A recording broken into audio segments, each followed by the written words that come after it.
Gyvename laiku, kai pokyčiai tampa nuolatiniai mūsų palydovai. Dirbtinis intelektas keičia mūsų darbą, o geopolitiniai ir demografiniai iššūkiai spaudžia valstybės finansus. Turime matyti priekį. Todėl valstybės kontrolė pristato naują strategiją. Mūsų apsisprendimą, kokį vaidmenį valstybėje atliksime iki 30-ųjų. Konstitucija apibrėžia mūsų misiją. Savo nepriklausomais auditais ir vertinimais pirmiausia, skatinsime viešojo sektoriaus pažangą, kad į šiandienos iššūkius nuo visuomenės senėjimo iki dirbtinio intelekto plėtros ar klimato kaitos būtų reaguojama laiku ir efektyviai.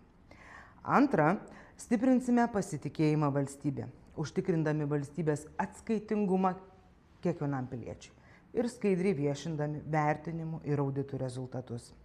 Trečia, didinsime atsparumą krizėms. Pastarųjų metų patirtis parodė, kad nesvarbu ekonominės, sveikatos ar saugumo krizės gali akimirksniu pakeisti valstybės prioritetus.